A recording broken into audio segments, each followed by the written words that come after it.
we pledge our lives, our fortunes, and our honor. What your country can do for you, ask what you can do for your country. We shall overcome. This great nation will endure as it has endured. We will not tire, we will not falter, and we will not faint.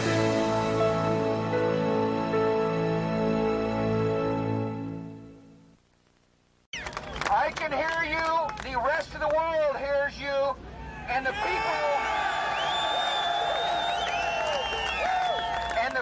who knock these buildings down will hear all of us soon. I think people understood what he was saying, and you could see it in the reaction. Do you want bin Laden dead? I want him held. I want justice. And there's an old poster out west, as I recall, that said "Wanted, dead or alive."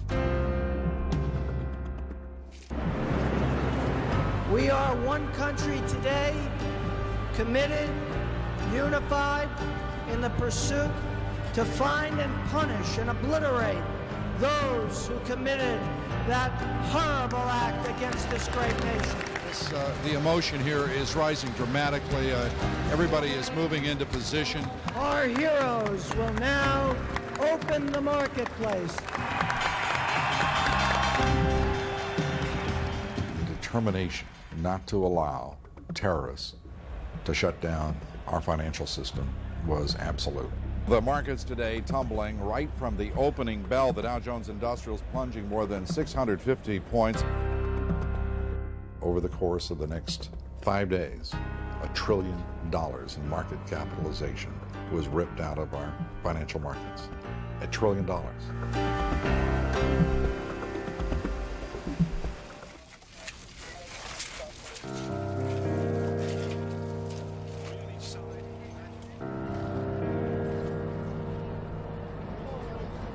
What I remember most about it, the days and weeks and months after, is the smell.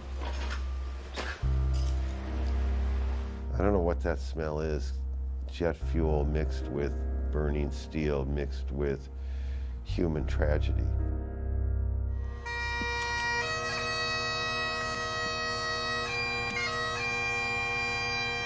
I remember thinking how small the city felt, how sad the city was. Oh God, it was sad. There were hundreds of funerals that were packed with New Yorkers who had never met these firefighters before, and I think that says a lot about the healing that went on here. We all wanted to feel like we were doing our part to say thank you. Oh, say, can you see? This is Yankee Stadium in the Bronx. Down below us, a Prayer for America memorial service here in New York. What so proudly we hailed. In the days since this attack, we have met the worst of humanity with the best of humanity. We pray for all of those whose loved ones are lost and missing. We pray for our children, and we say to them, do not be afraid. It's safe to live your life. I became a New Yorker in a day. After 10 years of fighting it and not getting it, I fell in love with it. I fell in love with New Yorkers. I was so proud of how they were dealing with this terrible thing.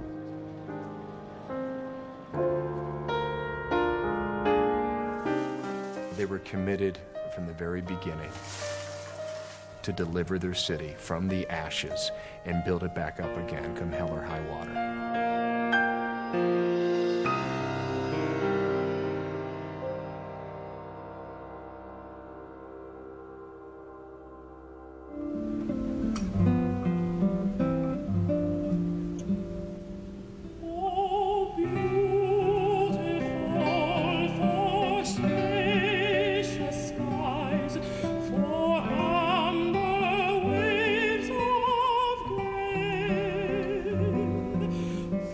week ago today that American Airlines Flight 11 took off from Boston for Los Angeles and crashed into the North Tower of the World Trade Center. There's been a remarkable spirit of unity in this country since the September 11th attacks. My fellow citizens, for the last 9 days, the entire world has seen for itself the state of our union, and it is strong. Tonight, we are a country awakened to danger and called to defend freedom. We have now learned that the U.S. Army is sending out deployment orders to units. It will involve various commando units, including the Rangers, the Special Forces, units that they call Special Ops. It was another painstaking day for recovery workers at the World Trade Center disaster site as more victims are confirmed dead. Our grief has turned to anger, and anger to resolution. These terrorist cowards are not going to be allowed to break our spirit. In fact, they made a very big mistake. Whether we bring our enemies to justice or bring justice to our enemies, justice will be done. It was a perfect speech. I don't know that any president has ever given a speech where more of the country wanted him to succeed. Every nation in every region now has a decision to make. Either you are with us or you are with the terrorists. President Bush is warning the Taliban that time is running out for them to surrender suspected terrorist mastermind Osama bin Laden. Welcome to all the journalist community. Afghanistan's Taliban rulers say they won't give up Osama bin Laden without evidence, if at all. If infidels invade an Islamic country, jihad becomes the religious obligation of all Muslims.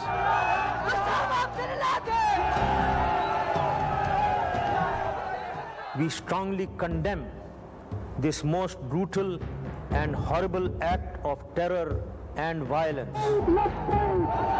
Much unrest now in Pakistan over the government's alliance that it has formed with the Bush administration. The hard work of building this international coalition continues today. The State Department We've also had conversations with the Portuguese Foreign Minister, the Saudi Foreign Minister, Moroccan, Tunisian. Secretary Powell, more than 80 telephone calls, we are told, in the past 10 days to world leaders, his counterparts, other heads of states. The Bush administration realized very quickly that they could not conduct a global war on terror or even a war in Afghanistan without building up a coalition. I want to thank the Chancellor for his solidarity with the American people. A coalition of sympathy and support that was a broad coalition that encompassed not just Western democracies, but also Muslim states. What I am told by senior administration officials is the Pakistani government has promised to, quote, fully cooperate. The Bush administration needed these countries, and it was remarkable how almost seamlessly and smoothly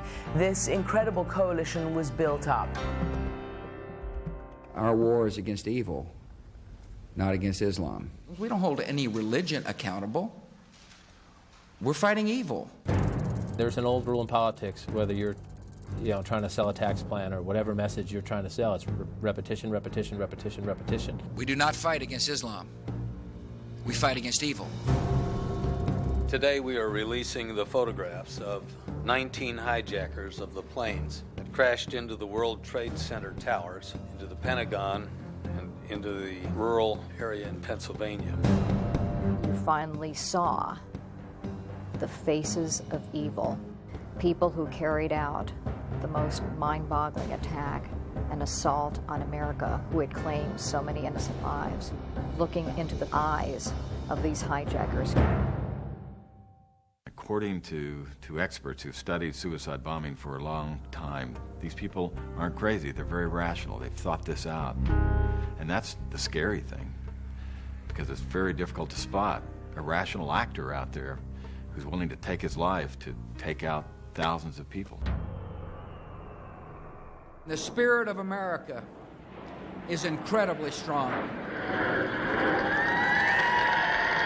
The administration, both from a psychological standpoint and from an economic standpoint, thought that it was imperative to to try to make the case that it was safe to fly again. We are serious about airline safety in America. You had Bush himself go out to Chicago and do the rally at the airport. Get on the airlines. Get about the business of America. You got the impression from listening to him that it was our patriotic duty to get back to work, to get in the air, to take that business trip, even though you really don't want to.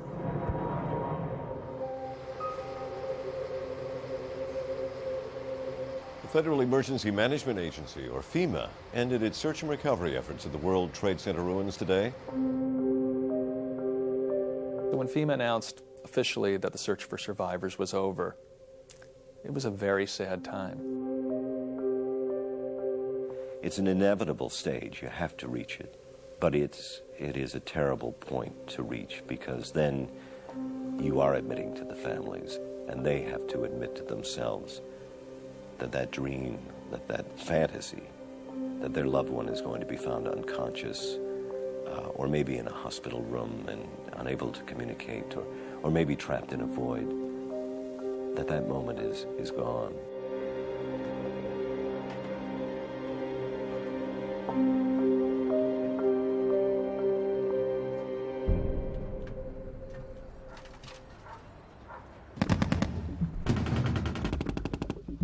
Our troops maintain a level of readiness. We're in a prepare mode. We train every day for war and pray for peace. We're at a heightened state of security. We pride ourselves on being ready to go whenever the nation calls us. We had a pretty good idea that the war was going to start probably on Sunday. Senator Edwards, thanks for joining us. Welcome back. I was anchoring our Sunday program, Late Edition, and I was sitting there when they told me in my ear, get ready, this war has begun. We have a live picture that we're showing from Kabul. We're seeing some flashes over there. There was a big flash, and then there is firing into the air. On my orders, the United States military has begun strikes against al-Qaeda terrorist training camps and military installations of the Taliban regime in Afghanistan. Operation Enduring Freedom opened up on October 7th, like many other military campaigns. U.S. fighters and bombers taking out key Taliban targets.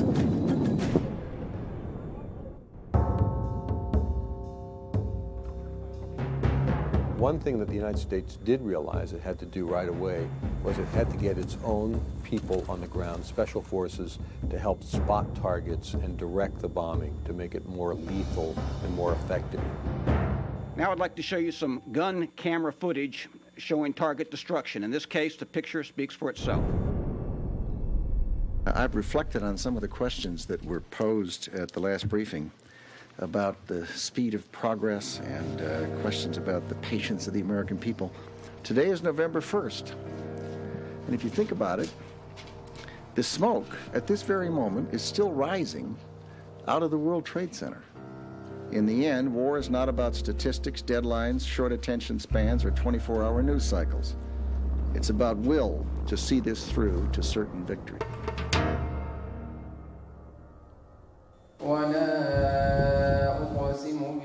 Officials with CNN now confirming through officials with the Northern Alliance that the town of Mazar-e Sharif apparently has been taken.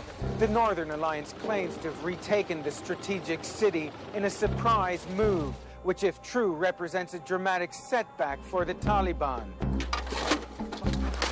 I think people who really knew the Taliban, who really had experience in Afghanistan, were not surprised that the Taliban essentially turned tail and ran. They did not put up a fight.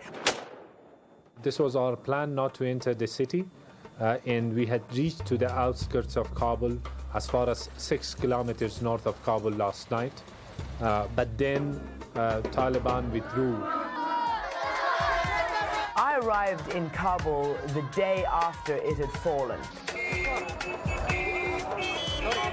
People who've been here during the day have seen all the people of Kabul out on the streets. The markets were bustling, shops were open again, music was being played again. I can't emphasize how important that is, because music was one of those things that was banned by the Taliban. and people felt just relieved that the Taliban had gone. The scenes of people joyous, in the streets, women smiling, lifting their burqas shyly, children being able to be children again, men going to barbers and shaving off their beards that had been compulsory and regulation length under the Taliban. Of all the dramas in the Afghan war, the uprising at the prison, the fort at Mazar-e-Sharif, was perhaps the most dramatic. Here you had hundreds of Taliban and allegedly Al-Qaeda prisoners who'd been rounded up. The incident began as some Taliban prisoners blew themselves up with some hand grenades, creating a scene of panic and chaos. After that, some of the Taliban fighters managed to seize some weapons from other soldiers or from the dead soldiers and start shooting all around them. There's hundreds dead here, at least. I don't know how many Americans are here. Mike Spann, seen here in a high school photo, was a CIA operations officer. He had been gathering intelligence from Taliban prisoners at a compound near Mazar-e-Sharif and was killed during their bloody uprising.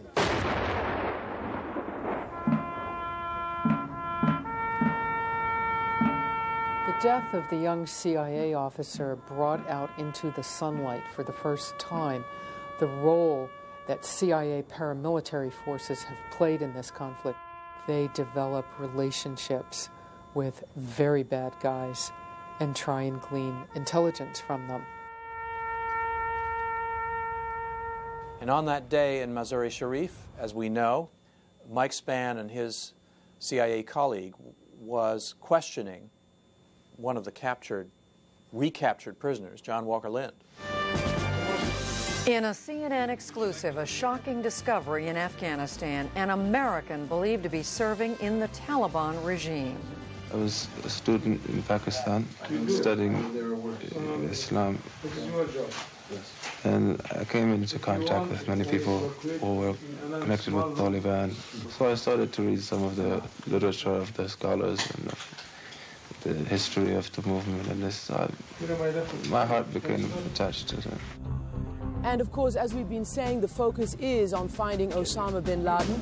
In terms of Mr. bin Laden himself, we'll get him running. We'll smoke him out of his cave.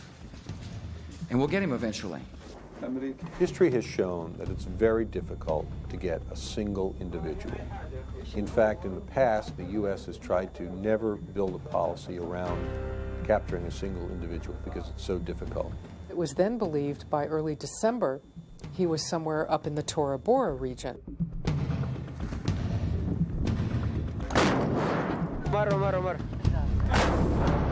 This has been a day of unbroken military activity by United States forces in the sky, air activity, B-52 bombers attacking the White Mountains, Tora Bora behind me. What is the latest thinking now about where bin Laden might be? Anybody's guess is the latest thinking. We do not know with precision where he is, and that's the same status, same answer you've heard for quite a period of time on that. By the end of 2001, all the major cities in Afghanistan had fallen. The Taliban had fled. But had they really? The Taliban are people who live in Afghanistan. They go back to their villages. They go back to their farms, to their families. The ideology is still there in many places in Afghanistan. There is no doubt that the United States military intervention in Afghanistan has had a net positive effect for the people of Afghanistan. Their situation has not become perfect since, but it is incredibly and immeasurably better.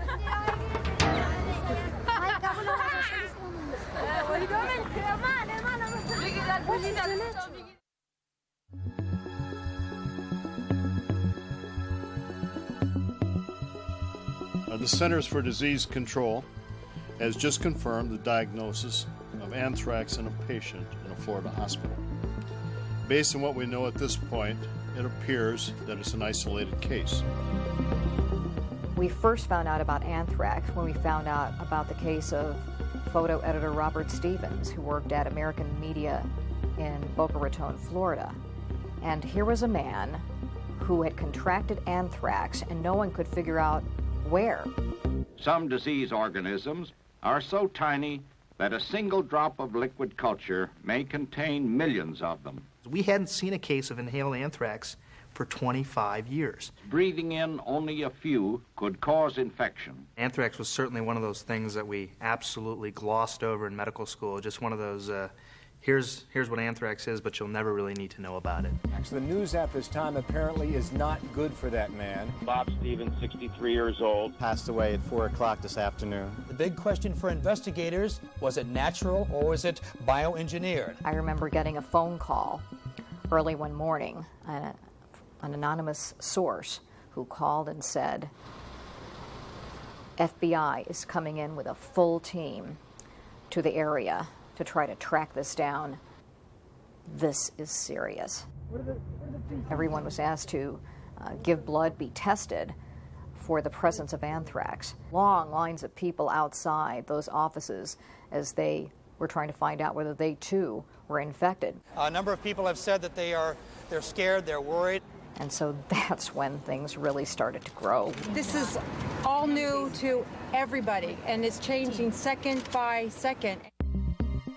Good morning, I'm Andy Lack. I'm with NBC. I'm here with the mayor and with Bob Wright and Tom Brokaw and some of the mayor's key colleagues. This morning, as many of you know now, we received a positive test for cutaneous anthrax for one of our colleagues who works on nightly news. Our nation is still in danger, but the government is doing everything in our power to protect our citizenry.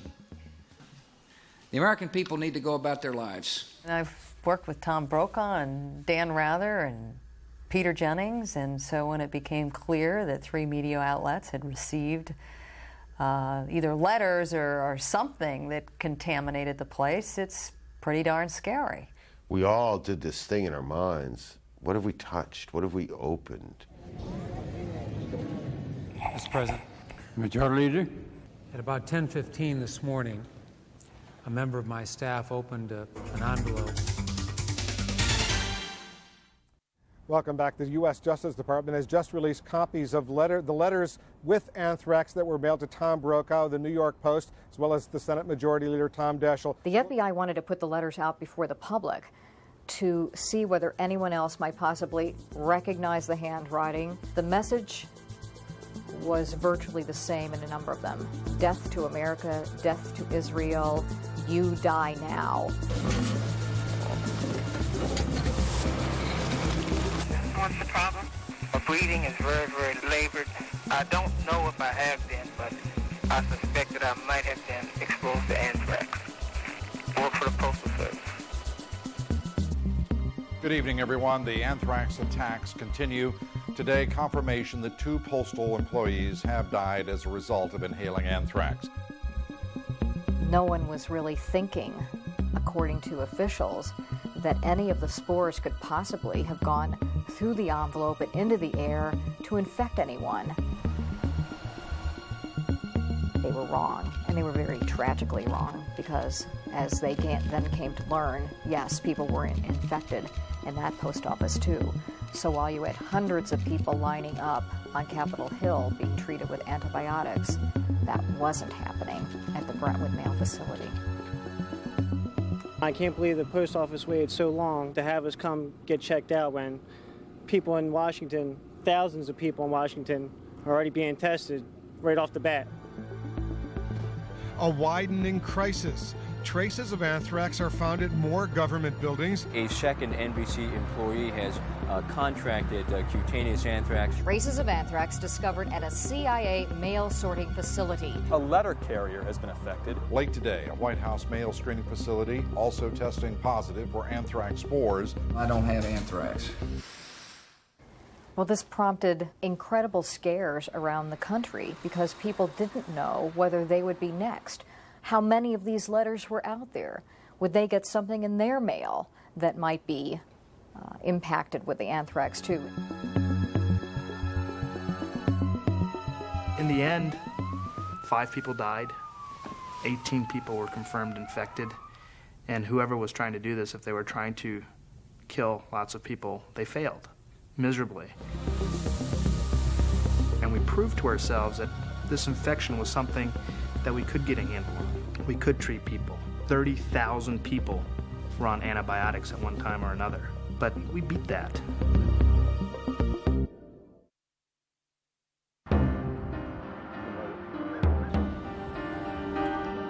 Breaking news this evening. The FBI is warning of more potential attacks against the United States. While not specific as to target, gives the government reason to believe that there may be additional terrorist attacks within the United States. Traces of anthrax have been found in at least 4 more post offices. A major scare at a Greyhound bus station in Philadelphia today. Federal officials at the nearby 3 Mile Island nuclear power plant received what is being called a threat yesterday. We're watching things at Hartsfield International Airport after a person apparently breached security. The airport's been basically shut down. There are thousands of people stranded there. We are told Vice President Dick Cheney being kept apart from the president again, just in case the White House is a target of a terrorist strike. The enemy is resourceful and ruthless. We have to assume there will be more attacks. Officials were very scared that there would be another attack. And there was a long laundry list of different sectors that they wanted to protect. Aviation, it goes without saying, a lot of attention paid there. But they were also concerned about nuclear plants, about chemical plants, about the ports, which are hugely vulnerable, about the borders, which are very porous. We urge Americans in the course of their normal activities to remain alert and to report unusual circumstances or inappropriate behavior. Everybody is concerned about what's going to happen next. You just feel so vulnerable now because you don't know what's going to happen, where it's going to happen. A lot of people are afraid. They're scared. It's overwhelming, the whole thought of it, the devastation. In those days after the terrorist attack, we began to see terrorists on every corner and believe that they had an overwhelming ability to strike our nation. In the name of Homeland Security, Attorney General John Ashcroft is asking law enforcement officials nationwide to interview some 5,000 people currently here on temporary visas. We have in detention about 563 individuals who are being detained on Immigration and Naturalization Service items related to the events of 9/11. Look out, look out! A lot of people were being rounded up and being held virtually incommunicado. Are there still, in your estimation, sleeper cells, Al-Qaeda sleeper cells roaming around the United States at this time? We have every reason to believe that there are still people out there who came into this country for the purpose of trying to hurt us. The whole point of a sleeper cell is to blend in, to become part of the population, leading normal lives, waiting for that point to be activated, and then carrying out their attack. Osama bin Laden lashes out at the United States and the United Nations in a videotape broadcast today by the Arab-language TV channel Al Jazeera. On the tape, bin Laden claims the United States has no proof to justify its attacks in Afghanistan. The White House reacts, and Condoleezza Rice calls in the heads of the television networks and asks for restraint. They were concerned that there might be secret messages transmitted to sleeper cells on what to do next, what to hit next, and so on, in these tapes. Time passes, and we haven't heard from bin Laden. And I get word, along with 1 or 2 other journalists, that there is another tape of bin Laden that has not been released. That it is a tape that bin Laden might not want released. U.S. officials say that when you see this tape, you will have no doubt that Osama bin Laden and al-Qaeda were the masterminds of the terrorist strikes on the United States 3 months ago.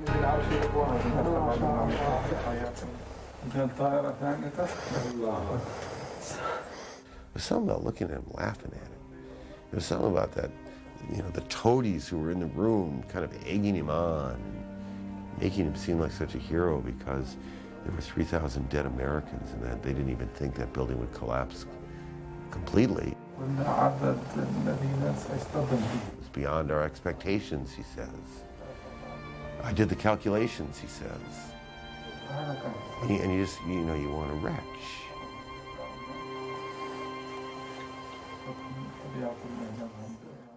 Aviation officials at Logan Airport saying that a man on board American Airlines Flight 63 was apparently trying to ignite explosives that were in his shoes. We were lucky. He didn't get away with it. Some courageous passengers and crew members wrestled him down and stopped him. Officials saying that the man in custody was carrying a British passport, identifying him as Richard Reed. They say he's about 28 years old. We think it is very important since September 11th for America to remain on the highest possible alert. We will take every possible action to make sure that this kind of injury and assault on America and on its freedom does not happen again. The thing that is so scary is that it is impossible to protect all the things they need to protect. We will be on alert indefinitely.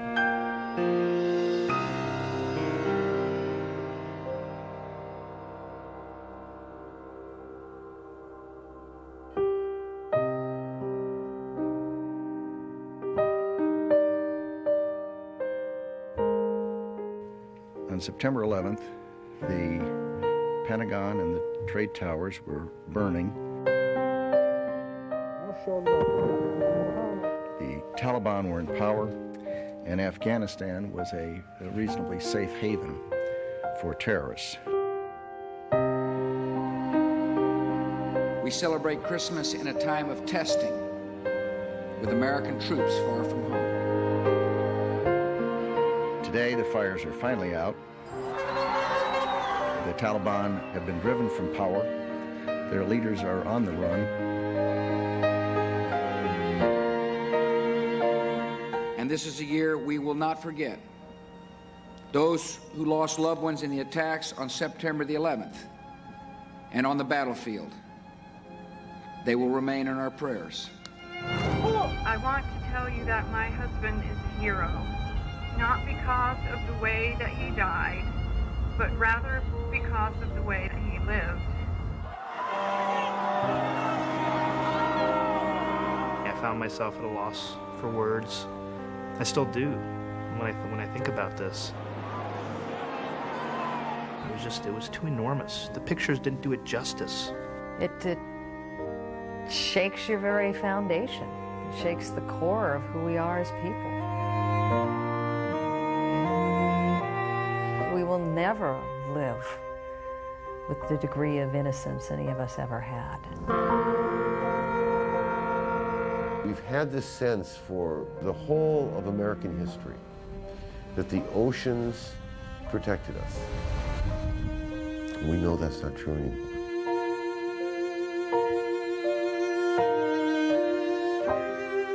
The first morning in New York, I came across a poster on a lamppost describing a man with brown hair and brown eyes, 36 years old, 5'11", 175 pounds, missing.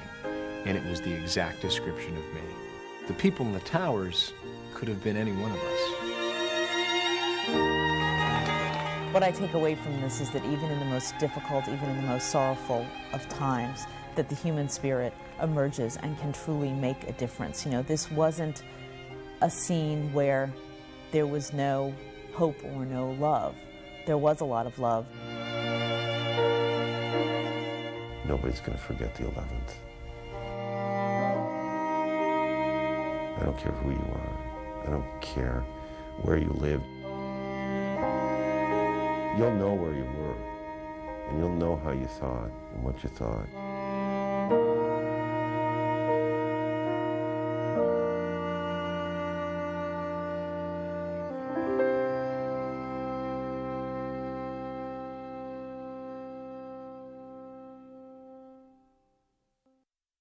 In the wake of the terrorist attacks, America has truly come together. Prayer services, blood drives, children collecting pennies. Americans responded with a spirit that underscores what's best about our country. But we can do more. To help those families devastated September 11th, we should make certain a college education is available to each and every one of their children. We can do that with your help. For assistance or to make a donation, call this number, Helping these families will show just how much we care. Mr. Speaker, the President of the United States.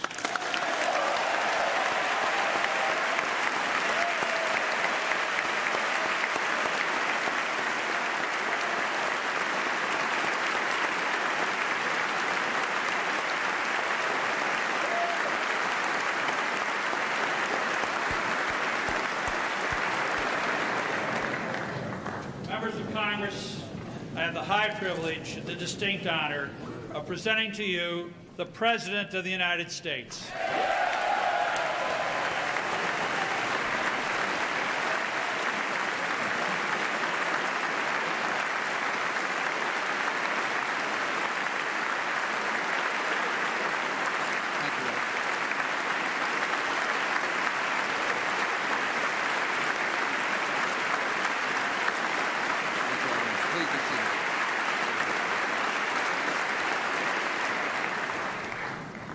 Mr. Speaker, Mr. President pro tempore, members of Congress, and fellow Americans. In the normal course of events, presidents come to this chamber to report on the State of the Union. Tonight, no such report is needed. It has already been delivered by the American people. We have seen it in the courage of passengers who rushed terrorists to save others on the ground. Passengers like an exceptional man named Todd Beamer. And would you please help me welcome his wife, Lisa Beamer, here tonight.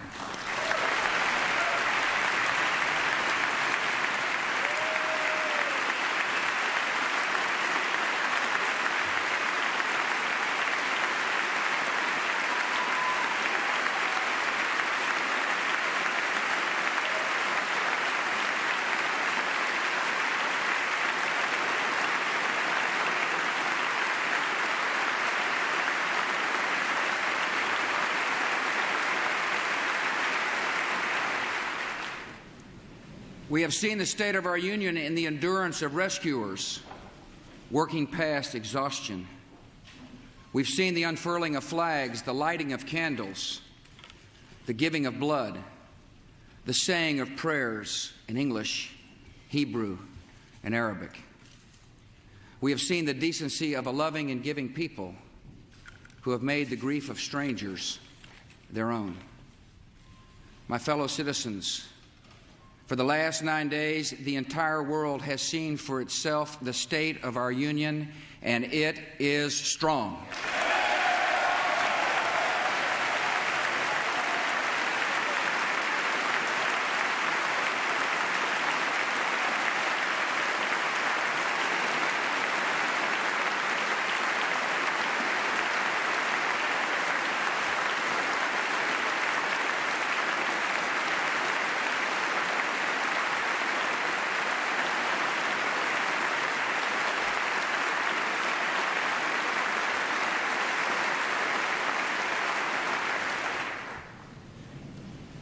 Tonight, we are a country awakened to danger and called to defend freedom.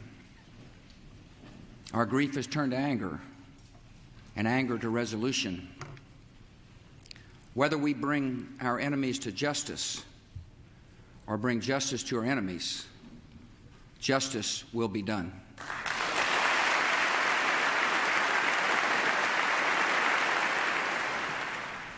On September the 11th, enemies of freedom committed an act of war against our country.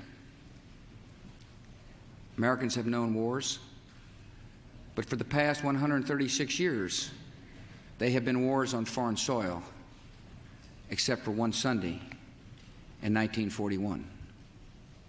Americans have known the casualties of war, but not at the center of a great city on a peaceful morning. Americans have known surprise attacks, but never before on thousands of civilians. All of this was brought upon us in a single day, and night fell on a different world, a world where freedom itself is under attack. Americans have many questions tonight. Americans are asking, who attacked our country?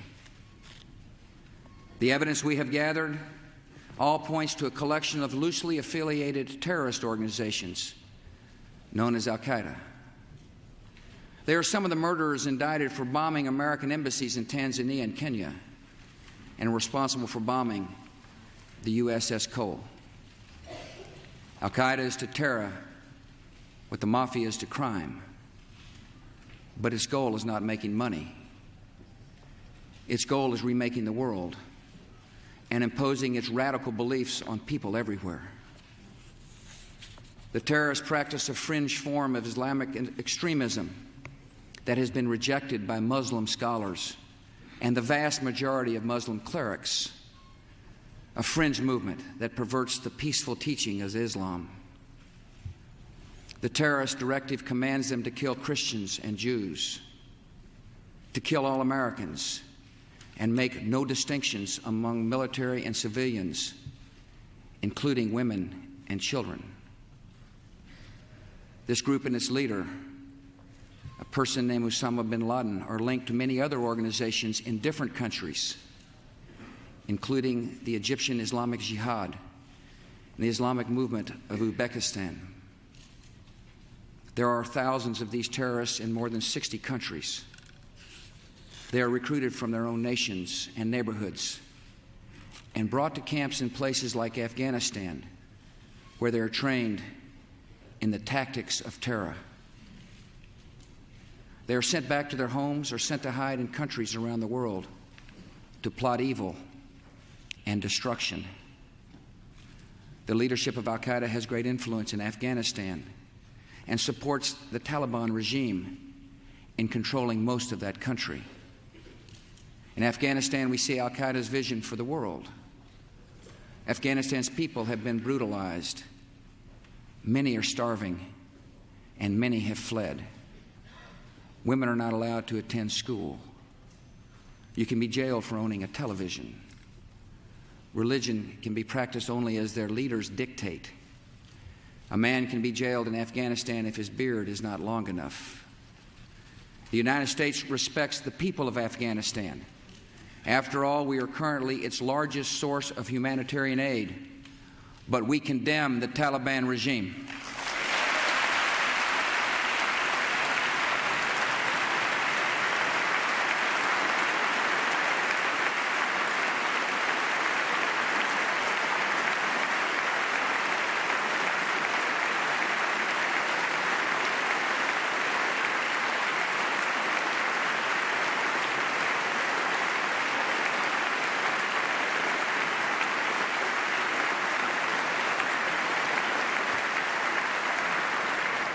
It is not only repressing its own people, it is threatening people everywhere by sponsoring and sheltering and supplying terrorists. By aiding and abetting murder, the Taliban regime is committing murder. And tonight, the United States of America makes the following demands on the Taliban. Deliver to United States authorities all the leaders of Al-Qaeda who hide in your land.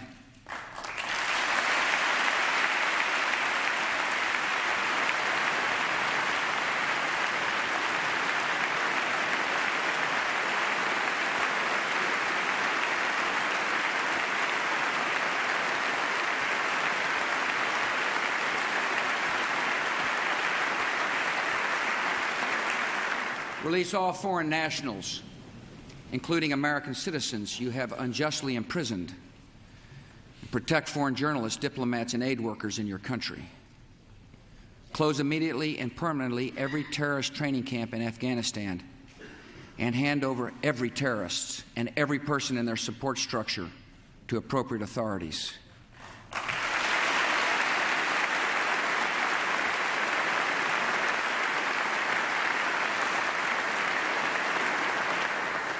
Give the United States full access to terrorist training camps so we can make sure they are no longer operating. These demands are not open to negotiation or discussion.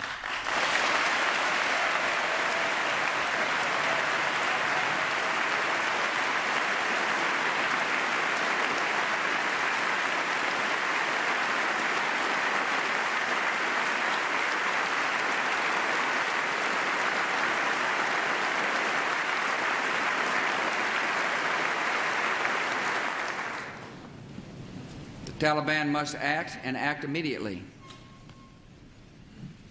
They will hand over the terrorists, or they will share in their fate. I also want to speak tonight directly to Muslims throughout the world. We respect your faith. It's practiced freely by many millions of Americans and by millions more in countries that America counts as friends. Its teachings are good and peaceful, and those who commit evil in the name of Allah blaspheme the name of Allah. The terrorists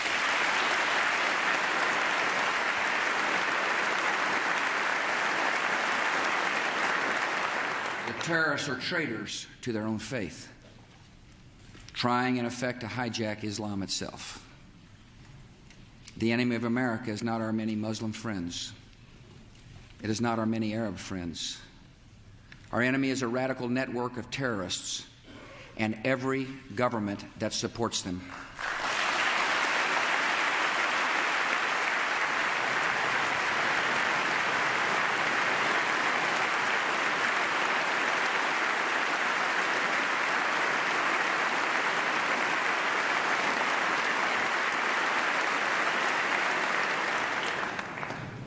Our war on terror begins with Al-Qaeda, but it does not end there.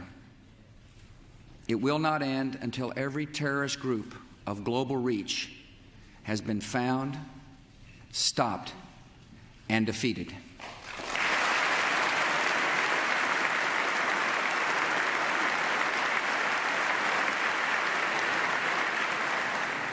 Americans are asking, why do they hate us? They hate what they see right here in this chamber, a democratically elected government. Their leaders are self-appointed. They hate our freedoms, our freedom of religion, our freedom of speech, our freedom to vote and assemble and disagree with each other. They want to overthrow existing governments in many Muslim countries, such as Egypt, Saudi Arabia, and Jordan. They want to drive Israel out of the Middle East. They want to drive Christians and Jews out of vast regions of Asia and Africa. These terrorists kill not merely to end lives, but to disrupt and end a way of life. With every atrocity, they hope that America grows fearful, retreating from the world and forsaking our friends. They stand against us because we stand in their way. We're not deceived by their pretenses to piety. We have seen their kind before. They are the heirs of all the murderous ideologies of the 20th century. By sacrificing human life to serve their radical visions, by abandoning every value except the will to power, they follow in the path of fascism, Nazism, and totalitarianism. And they will follow that path all the way to where it ends, in history's unmarked grave of discarded lies.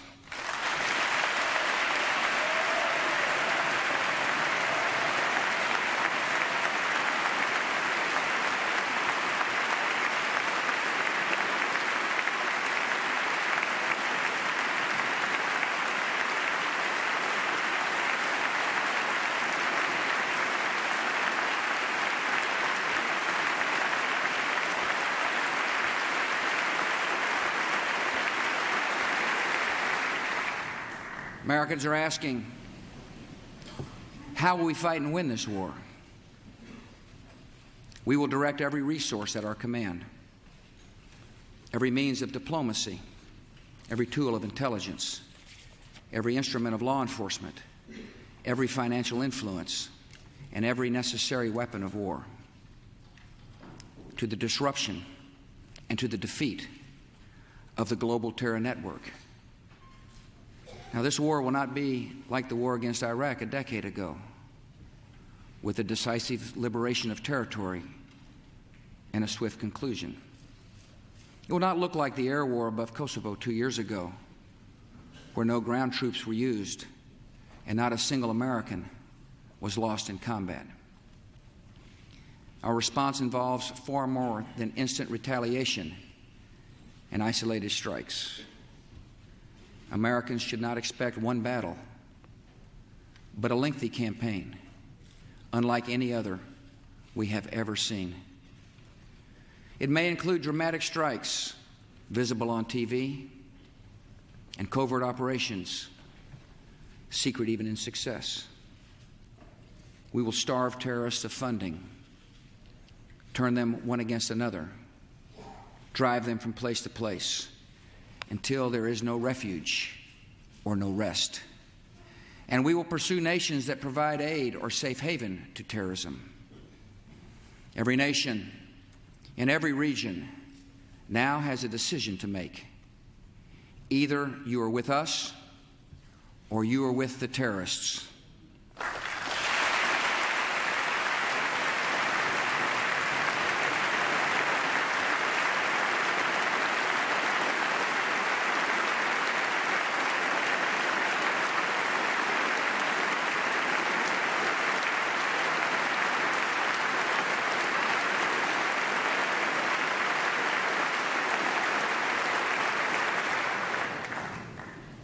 From this day forward, any nation that continues to harbor or support terrorism will be regarded by the United States as a hostile regime. Our nation has been put on notice. We're not immune from attack. We will take defensive measures against terrorism to protect Americans. Today, dozens of federal departments and agencies, as well as state and local governments, have responsibilities affecting homeland security. These efforts must be coordinated at the highest level. So tonight I announce the creation of a cabinet-level position reporting directly to me, the Office of Homeland Security. And tonight I also announce a distinguished American to lead this effort to strengthen American security, a military veteran, an effective governor, a true patriot, a trusted friend, Pennsylvania's Tom Ridge.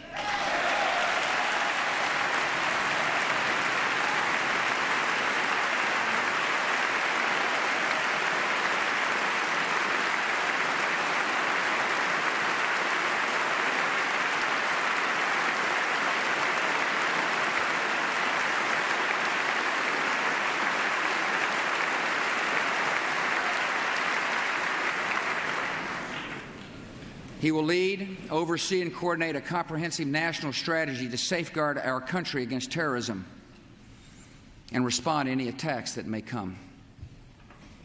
These measures are essential. The only way to defeat terrorism as a threat to our way of life is to stop it, eliminate it, and destroy it where it grows.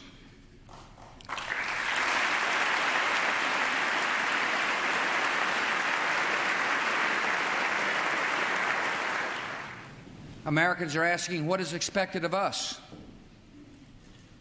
I ask you to live your lives and hug your children. I know many citizens have fears tonight, and I ask you to be calm and resolute, even in the face of a continuing threat. I ask you to uphold the values of America and remember why so many have come here. We're in a fight for our principles, and our first responsibility is to live by them. No one should be singled out for unfair treatment or unkind words because of their ethnic background or religious faith.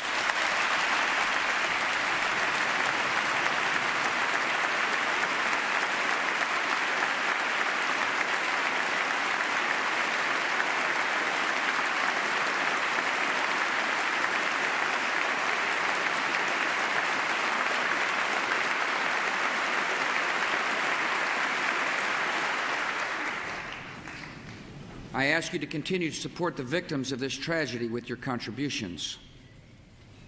Those who want to give can go to a central source of information, libertyunites.org, to find the names of groups providing direct help in New York, Pennsylvania, and Virginia. The thousands of FBI agents who are now at work in this investigation may need your cooperation, and I ask you to give it. I ask for your patience with the delays and inconveniences that may accompany tighter security, and for your patience and what will be a long struggle. I ask your continued participation and confidence in the American economy. Terrorists attacked a symbol of American prosperity. They did not touch its source. America is successful because of the hard work and creativity and enterprise of our people. These were the true strengths of our economy before September 11th, and they are our strengths today.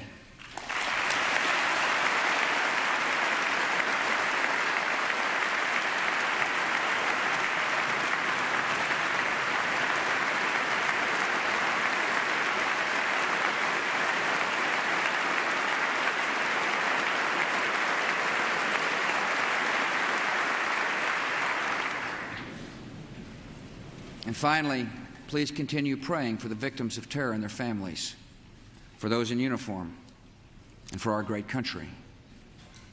Prayer has comforted us in sorrow and will help strengthen us for the journey ahead. Tonight, I thank my fellow Americans for what you have already done and for what you will do. And ladies and gentlemen of the Congress, I thank you, their representatives, for what you have already done and for what we will do together. Tonight, we face new and sudden national challenges. We will come together to improve air safety, to dramatically expand the number of air marshals on domestic flights, and take new measures to prevent hijacking. We will come together to promote stability and keep our airlines flying with direct assistance during this emergency.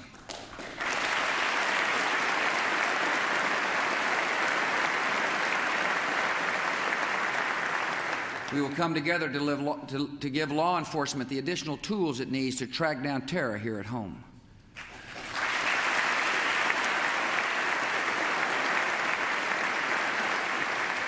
We will come together to strengthen our intelligence capabilities to know the plans of terrorists before they act and to find them before they strike.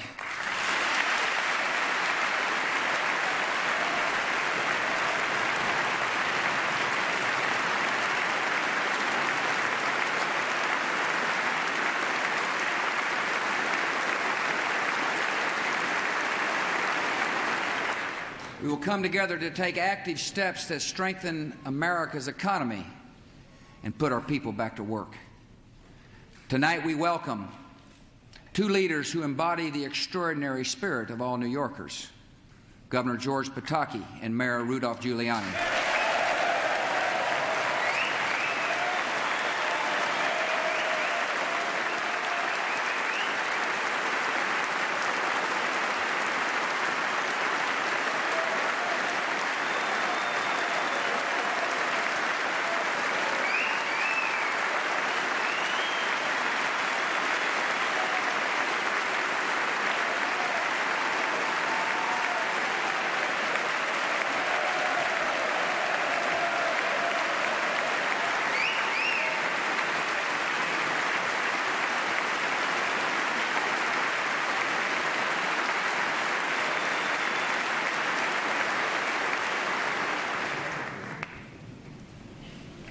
As a symbol of America's resolve, my administration will work with Congress and these two leaders to show the world that we will rebuild New York City.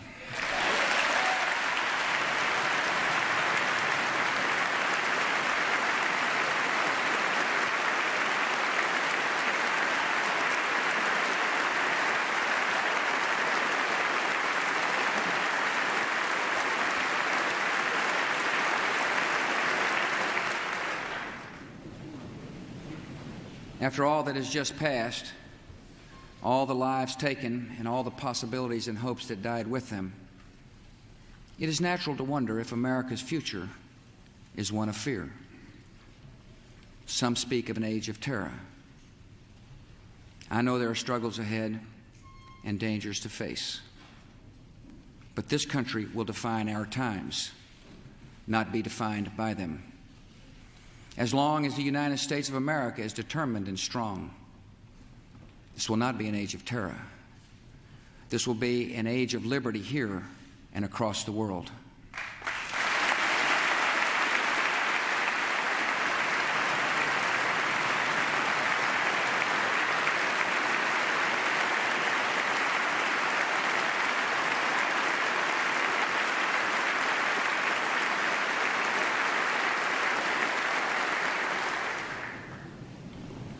Great harm has been done to us. We have suffered great loss. And in our grief and anger, we have found our mission and our moment. Freedom and fear are at war. The advance of human freedom, the great achievement of our time and the great hope of every time, now depends on us. Our nation, this generation, will lift a dark thread of violence from our people and our future. We will rally the world to this cause by our efforts, by our courage. We will not tire, we will not falter, and we will not fail.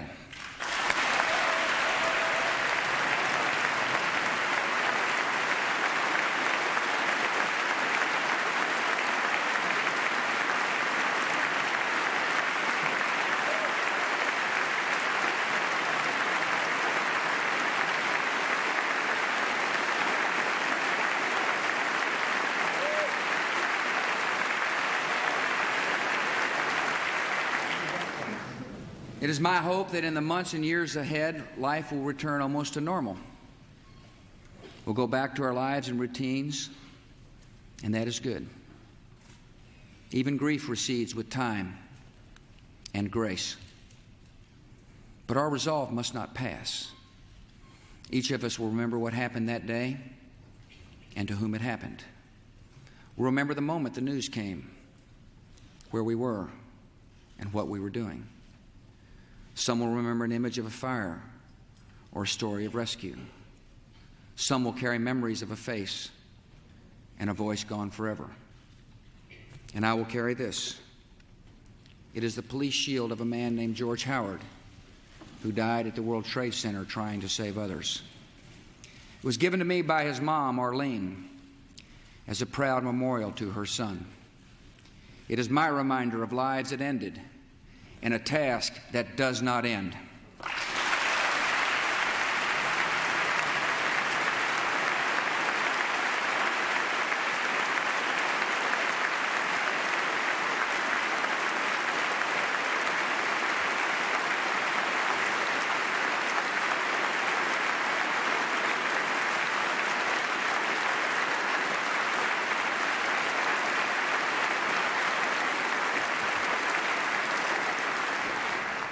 I will not forget the wound to our country and those who inflicted it. I will not yield. I will not rest. I will not relent in waging this struggle for freedom and security for the American people. The course of this conflict is not known, yet its outcome is certain. Freedom and fear, justice and cruelty have always been at war. And we know that God is not neutral between them.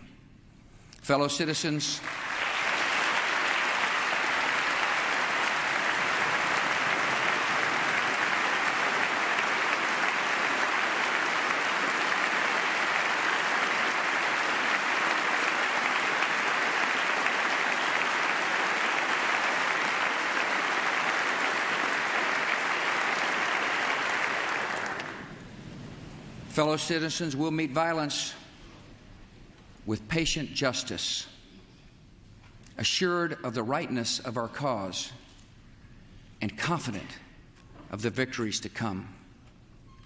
In all that lies before us, may God grant us wisdom, and may He watch over the United States of America. Thank you.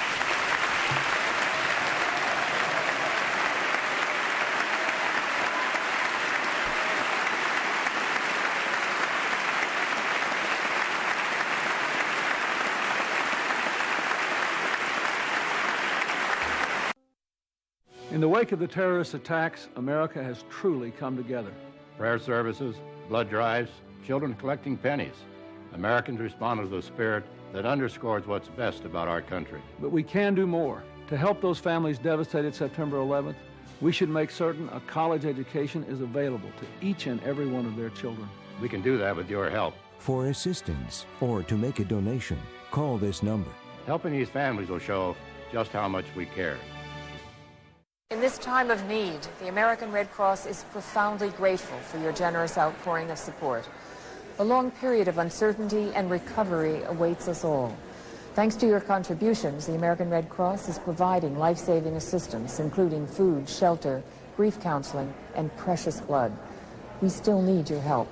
Please call 1-800-HELP-NOW to offer your financial support. Thank you. Together, we can save a life. We pledge our lives, our fortunes, and our honor. What your country can do for you, ask what you can do for your country. We shall overcome. This great nation will endure as it has endured. We will not tire, we will not falter, and we will not fail.